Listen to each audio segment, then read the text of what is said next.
अस्सलाम वालेकुम नाज़रीन, आप देख रहे हैं SGH न्यूज़ में हूँ ज़हीर अहमद। बड़ा सवाल, इमरान खान साहब आज रिहा हो पाएंगे या नहीं, या सिर्फ बुशरा बीबी रिहा हो पाएंगी।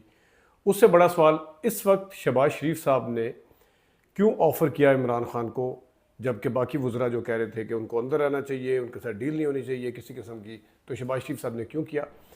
अमेरिका के जो हाउस ऑफ जो कांग्रेस के नुमाइंदगान हैं, उन्होंने जो इमरान खान साहब के हक़ में किया, उसकी वजह से पाकिस्तान के अंदर जो बयानिया पहले बनाया गया था नून लीग की तरफ से, अब उसी बयानिए को वो झाड़ू दे के साफ करके एक वही वाली बात कर रहे हैं जो इमरान खान साहब कर रहे थे। बड़ा ठट्ठा लग रहा है, इसके ऊपर भी बात करेंगे। और उसके साथ फवाद चौधरी साहब जो हैं वो इस वक्त क्यों सामने आए, उस पर भी बात करेंगे।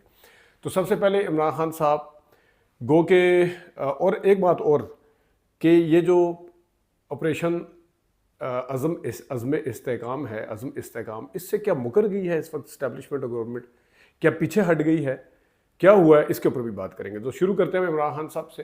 इमरान खान साहब की इद्दत केस का फैसला भी आना है। वैसे आज मखसूस नशिस्तों वाला जो केस है उसका भी फैसला शायद हो जाए, लेकिन दूसरे वाले को तो आना ही आना है। दोनों जो चीज़ें बड़ी अहम हैं PTI के लिए, मखसूस नशिस्तों वाला केस इमरान खान साहब के लिए, और PTI के लिए अगेन इमरान खान साहब की रिहाई के हवाले से वाला केस जो है। अब जिस तरह इमरान खान साहब को ऑफर की है शहबाज शरीफ साहब ने, इसकी वजह क्या है? क्या इसकी वजह सिर्फ ये है कि शहबाज शरीफ साहब जो है वो ट्रक की बत्ती के पीछे लगा के इंगेज करना चाहते हैं, या वो हुकूमत जो कहती थी कि इमरान खान साहब 27 लाख 35 लाख का खाना अंदर खा गए और अयाशी कर रहे हैं, और इस वक्त आके उन्होंने ये बात कर दी कि अगर इमरान खान साहब को जेल के अंदर कोई मसाइल है, किसी मसाइल का सामना, तो वो बताए। तो जब जेल के अंदर मसाइल का सामना है, तो किसने आके नून लीग को या हुकूमत को कहा है कि इमरान खान साहब जेल के अंदर मसाइल का शिकार है? किसने कहा? क्योंकि सारे वजीर तो कुछ और बात कर रहे थे। अचानक से शहबाज शरीफ साहब की तरफ से इतनी बड़ी ऑफर आ जाना, बिल्कुल यानी कि वो प्लान में शामिल नहीं था, कोई अंदाज़ा भी नहीं था उसका। इसकी वजह सिर्फ और सिर्फ ये है कि जो चीन का यहाँ पे आया वफ्द, उन्होंने खाली सिक्योरिटी के मामलों के ऊपर बात नहीं की थी, उन्होंने अदम इस्तेकाम सियासी तौर पे भी उसकी भी बात की थी। नंबर 1। नंबर 2 बजट भी है। नंबर 3 इस्टेब्लिशमेंट जो है वो उस वक्त से एक किस्म की फंसी हुई है जब से इलेक्शन हुए हैं, उनको रोज़ाना, और ऊपर से फिर अमेरिका का जो अब ये एक करारदाद भी आ गई है। ये 4-5 चीज़ें हैं जिसकी वजह से शहबाज शरीफ साहब जो हैं वो मजबूर हुए हैं।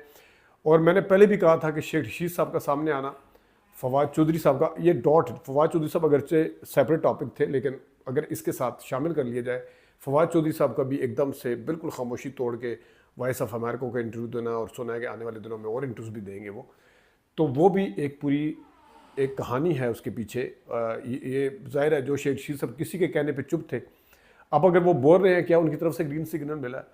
फवाद चौधरी जो किसी के कहने पे चुप थे, और बाद में उन्होंने क्या किया है, वो पहली वाली बात जो है, बाद वाली बातें सारी इमरान खान साहब के हक में की है।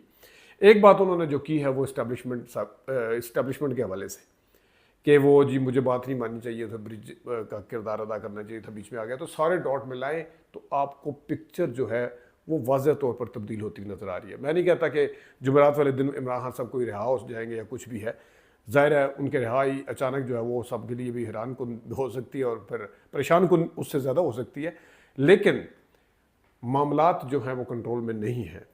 पाकिस्तान का सबसे करीबी दोस्त चीन, जिसको समझा जाता है, उन्होंने क्या कहा है आके, और एक बयानिया बनाया गया था कि चीन भी इमरान खान से नाराज़ है और अमेरिका भी नाराज़ है इसको वो करने का। दूसरा जो है वो अमेरिका है, जो उनके नुमाइंदगान ने वहाँ पे रिगिंग के हवाले से प्रोब का और उसकी बात की है।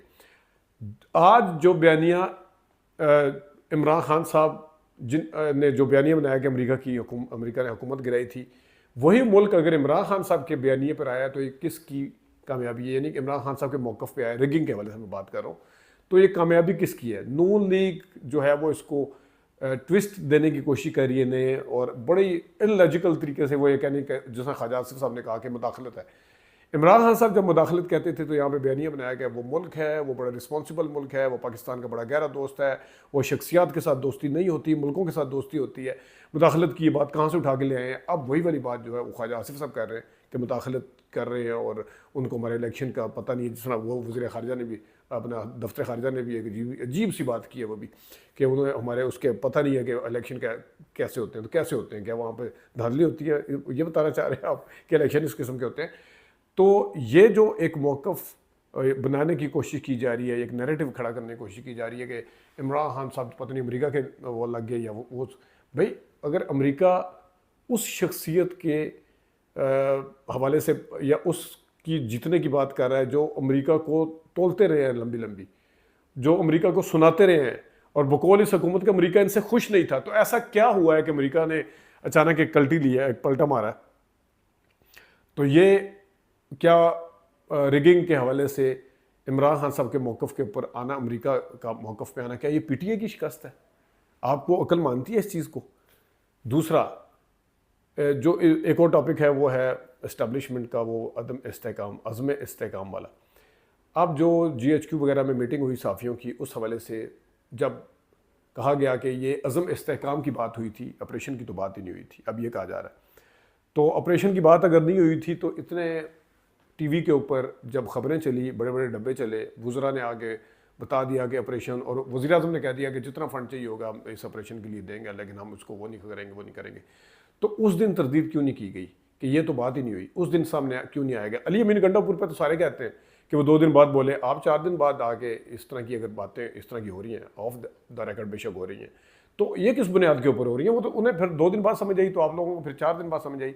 ऐसा नहीं है। मसला ये है कि रिएक्शन आया बड़ा शदीद, KP की सारी जमातें एक तरफ हो गई, उनका रिएक्शन आया, फिर अवाम की तरफ से भी रद्द-ए-अमल आया, मीडिया के ऊपर भी आया, फिर माजी की जितने भी ऑपरेशन है उसके भी तज़किरे हुए और काफ़ी सारी बातें हुई, फिर PTI की तरफ से आया, उनकी तरफ से सख्त मौक़िफ़ लिया गया। PTI को देखते हुए अवामी नेशनल पार्टी भी उस पेज पे आ गई, मौलाना फजल रहमान साहब भी, उन्होंने तो खैर इस्टेब्लिशमेंट को कह दिया कि आप पीछे हट जाएं बिल्कुल। किसी ज़माने में बिलावल साहब ने भी ये कहा था, स्टे अवे फ्राम द फलाना पॉलिटिक्स ब्ला ब्ला, आपको याद होगा वो। तो अब ये जो एक मौक़िफ़ आया है, ये कोई ऐसा बगैर सोचे वाला मौक़िफ़ नहीं है, ये पीछे हटने वाला या थोड़ा सा एक स्टेप पीछे जाने वाला जो है वो नज़र आ रहा है। अगेन रिज़र्व सीट के ऊपर जो फैसला होना है उसके ऊपर देखते हैं कि रिज़र्व सीट के ऊपर क्या फ़ैसला आता है। अगरचे भले आप जितने जजेस मिल के कोई तकनीकी बुनियादों के ऊपर ये कह दें कि ये सुन्नी इत्तेहाद कौंसिल को नहीं मिल सकती, अब तो खैर PTI ने भी फैसला कर लिया इसके केस के अंदर आने का और सारा कुछ कहने का, क्योंकि ज़ाहिर है ECP की तरफ से, चीफ जस्टिस की तरफ से बार बार कहा जा रहा है कि ये जमात तो मौजूद थी, इसके अंदर चले जाते, तो उन्होंने कहा फिर ठीक है हम भी आ जाते हैं बीच में, हम भी आगे देख लेते हैं इस पे केस का हिस्सा बनने के लिए। तो उस केस का तो फैसले का मुमकिन नहीं है आज, लेकिन वो जो इद्दत वाला केस है उस हवाले से। और अच्छा, अब शहबाज शरीफ साहब ने कहा कि अगर आपको मुश्किलात का सामना तो आए बैठ के बात कर लेते हैं। तो अगर आपकी नज़र में इमरान खान साहब जो थे वो सैफर केस के अंदर वांटेड थे, इमरान खान साहब गद्दार भी थे, सिक्योरिटी रिस्क भी थे, इमरान खान साहब को होने नहीं चाहिए था सियासत में, इमरान खान ने तोशा खाना से ऐसे घड़ियाँ खरीदी थी 190 मिलियन पाउंड में, पता नहीं क्या क्या कर दिया था, और इद्दत वाले केस में भी क्या क्या कर दिया। तो फिर ऐसे बंदे के साथ आप बात करने की बात क्यों कर रहे हैं? आपकी नज़र में तो वो महीना भर पहले तक, 1.5 महीने 2 महीने पहले तक तो वो कुछ था ही नहीं, तो आप तो उसको कंसिडर ही नहीं कर रहे थे, आप तो कह रहे थे कि ये मुल्क का दुश्मन है। तो फिर वो ऐसी कौन सी रीजंस हैं शहबाज शरीफ साहब, बताएं ना ज़रा, वो कौन सी ऐसी बात है, क्यों उनको ऑफर करते फिर रहे हैं? आपका एक वजीर कह रहा है 5 साल अवाम की अगर वो चाहते हैं, तरक्की चाहते हैं मुल्क की, तो 5 साल अंदर रखें। दूसरा आगे कहता है कि इनको मेरी ख्वाहिश हो तो इनको तो अंदर ही रखने देना चाहिए। अब तो ख्वाहिशात के भी इज़हार हो रहे हैं, मेरिट से ज़्यादा ख्वाहिशात के इज़हार हो रहे हैं। एक तरफ वज़रा जो हैं वो भी मेरिट को, केस के मेरिट को बलाए ताक रख के इस किस्म की ख्वाहिशात का इज़हार कर रहे हैं, और दूसरी तरफ वो वाले वज़ीर आज़म जो उनको गद्दारी और पता नहीं क्या कौन कौन से सर्टिफिकेट भी दे रहे थे और बड़ा मुजरिम भी कह रहे थे और क्या क्या कह रहे थे, वो कह रहे हैं आप हमारे साथ आके बात करें। दोनों की जो एक कहना चाहिए कि मूव है, ये बड़ी हैरान कुन है। तो देखते हैं आगे होता क्या है। अभी तक के लिए इतने अपना ख्याल रखिएगा, इजाज़त दीजिए, अल्लाह हाफ़िज़।